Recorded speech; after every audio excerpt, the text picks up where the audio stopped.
winning show, The Colbert Report, for nearly a decade. Before that, he was a correspondent on The Daily Show. Now he is days away from hosting a special live edition of The Late Show after the Super Bowl. Stephen, good morning. Good morning, Welcome Charlie. to Studio 57. Yes. Thank you. It's an honor to be here. Politics is the keeps on giving and giving and giving for late-night comedians. Well, especially presidential politics, because well, the nice thing is that people, you can feel the wave of public interest in what's going on in the election right now. Sort of like the story is catching fire.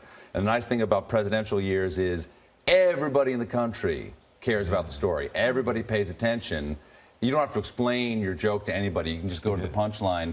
And it's a great story because it affects everybody, and there's no tragedy. And there's Nobody surprises, dies. and you've got people like Donald Trump and Bernie Sanders. No, you don't have people like Donald Trump. There are no people like Donald Trump. There is only Donald Trump. The greatest lie Donald Trump ever told is he was happy being second in Iowa. Now I don't believe him. Up till now, everything in retrospect seems true compared to the enormity of that lie. I don't know if you saw it, like 7:14 a.m. yesterday, he said he was going to be more statesman-like, you know, Yes. and then 90 minutes later, he was on his, Ted Cruz is calling his Twitter tantrum. Yes, well, it's statesman-like for Trump. He says he's only going to bomb the poop out of them. Yeah. He's cleaning up his act. It's Trump or tantrum, right? That's right. Now, does he remind you anything of the man from the Colbert Report?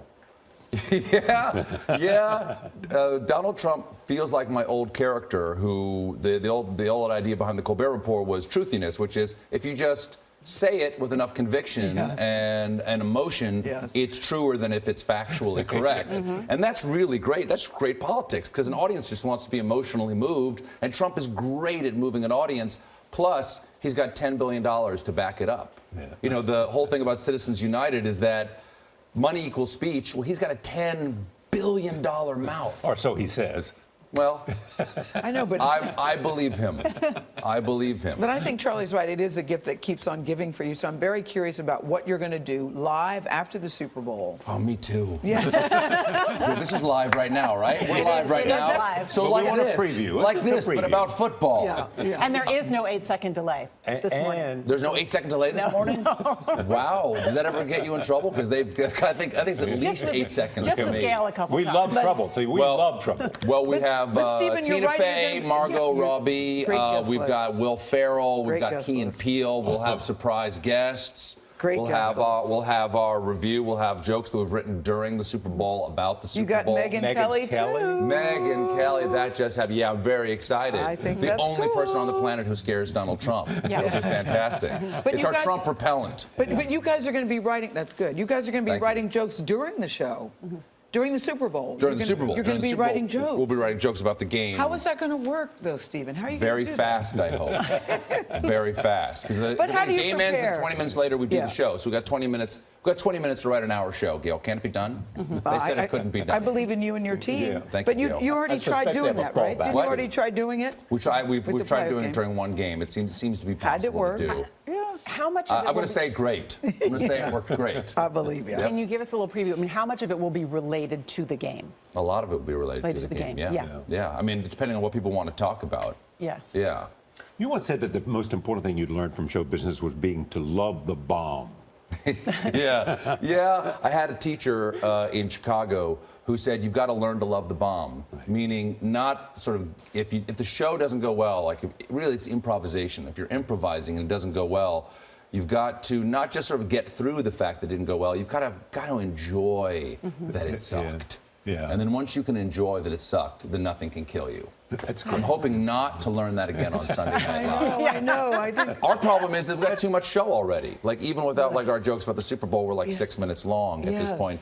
And we essentially do a morning show because after midnight, it's technically the next morning. Yeah, Can that's we have true. some of your Monday morning show in case we go a little long? Indeed, just throw it Absolutely. to us. 5 or 6 minutes. Absolutely. Throw it to us. All right. Yes. But That'd are be you a great. big Super Bowl guy? Are you a Are you really- kidding? Look a at closet me. geek? Yeah. South Are you saying I Carolina didn't man. play ball? No, are you a closet athlete and we don't know about it? Is Super Bowl normally a big day for you? I enjoy food. Okay. I enjoy fried things. Okay, me I too. enjoy dips. Me too. But Yeah. did you play football in South Carolina? I played one day of football in South Carolina. Well, my friends were on the football team in my senior year of high school. They said, "Hey, man, you're funny. Why don't you come out for the team? You'll be fun, like on the road trips." Yeah. And so I didn't realize just how hard they hit. And one of my friends had the weightlifting record in school, and he had it in 8th grade. And our senior year, the coach said to him, first day, first scrimmage, he looks at me, and he points at my friend, points at me, and he goes, "You see that cornerback over there? I want you to kill him. There are no friends on the football field." So we lined up against each other. My friend Bramlett goes, "I'm sorry, man. I have to kill you." And he picked me up, crunched me on the ground. At the end of the day, I said, "Coach, I don't think it's my game." And he goes, "I don't think it is, Colbert." I'm going for comedy. Thank you so much. Exactly. Then I focused on theater from then on. We have pictures of you from your indeed. theater Yes, we days, do. Stephen. Do you Colbert. really? Yes. Do I have a beard? You're going to thank Hey! Who is that guy? There I am. Describe that Stephen Colbert. That Stephen Colbert was very serious. He had not started doing comedy yet. He had a beard. That's me with Schwimmer's at the top. That Dave Schwimmer's up David there. Schwimmer, oh, Yeah. in the middle, yeah. He had a beard. He wore a lot of black. I describe him as a poet/jerk. He was willing to like share his When did misery you with other lose the people. beard? Right after that, right when I graduated, right when I needed to get a job, I lost the beard. This was in the 80s. Beards were not as popular then. And as you can tell, I can only grow half of one. But My what friend was your called- life goal back then, Stephen Colbert? You and David Schwimmer, I think that's great that there's a picture of the two of you. Yeah. What was your life goal? I thought I was gonna form a theater company, do free Shakespeare on the street, Yeah.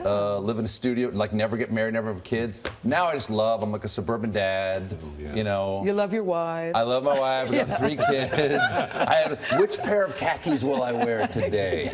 No, I thought I was going to be like an artist, essentially, like half street artist, half theater person. But did you, like so many young comedians, look at Johnny Carson and say, "That's where I'd love to be one day"? Well, no, and actually, this is a really happy surprise that I ended up with this gig. But I will say that I'm the youngest of 11 children: Jimmy, Eddie, Mary, Billy, Margaret, Tommy, Jay, Lulu, Paul, Peter, Stephen, and my elder sisters. Say that again. Jimmy, Eddie, Mary, Billy, Margaret, Tommy, Jay, Lulu, Paul, Peter, Stephen. And my elder sisters, Mary and Margot, used to wake me up to make me watch Johnny Carson because they didn't want to watch it alone. So as a little, like a 3-4-year-old, they'd wake me up to watch Johnny Carson. And I love Johnny. I love Dave, but that was so Olympian. How could you ever aspire That's exactly to do that? what Dave says too. Yeah. Yeah, there's no way. Johnny especially. Dave was great because Dave was different than Johnny because Dave was dumb. Like Dave was like human size. We all wanted to throw things off of buildings. Okay, So, so I Stephen- have to get back to the Super Bowl, though. Okay. Do you have a favorite? You're from South Carolina, neighboring North Carolina, the Panthers. Any crossover there? Charlotte's close to South Carolina. Yeah, Charlotte's close to South Carolina. No, the funny thing is, I like Cam Newton. Yes. What did you think of Cam Newton's pants? Not as good as Charlie's pants. That's right. right. That's Not as what good as the- Charlie's Did pants. you know the New York Charlie Daily- fills them out nicely. Yes, he does. Have you heard about the new wedge jeans? Oh, no. The new wedge jeans No, what are that the Levi's wedge is jeans? putting out? No. No. Oh, yeah, they're putting out a new wedge jean that if you don't have a butt, it gives you one. No, Stephen. Charlie, you should know this. You made Baller Alert. Whoa, what's Baller that? Alert. Wow, I've that- never made that. It's a very popular black website for all the cool black people. And Charlie Rose they're has made black. Baller Alert. It says, when you're fine, you can wear anything. Charlie Rose, look, the best sorry Cam that you tried. Wow, that's That's nice. Baller Alert. That's big. Yes. You got street cred. Oh, Wow. boy. And so, how do you don't feel have about black, Les but Moonves? by wearing those pants, you have Stephen. contact black. Stephen, what will you be doing about Les Moonves being now the chairman? I heard this exciting news this morning. I don't know where incorporate that? how did you get the exclusive that your boss, We had it. my boss, Our boss. has got a raise and got a new job. I think the real headline here is how young and handsome he is. Yeah. Looking good, boss. Here's to Les. See you Sunday. Great personality. You're not going to see this on any other morning shows. Yes. No one else has this story. May you spend your power and money Yes. well. He makes all of his own clothes and he's got a pleasing personality. What a lucky girl Julie Chang's. Julie Chang is a lucky girl. And their son, Charlie. Thank you, Stephen. Thank Great you. to have Thank you you. here. Really So good. great to have you CBS here. Sunday. Good luck. Sunday night. Good We'll luck. be watching. CBS Sunday will bring you Super Bowl 50 as the Carolina Panthers take on the Denver Broncos. And then stay tuned for Stephen's live edition of The Late Show immediately after the big game. That is all Sunday, only on CBS. Only CBS. Only here.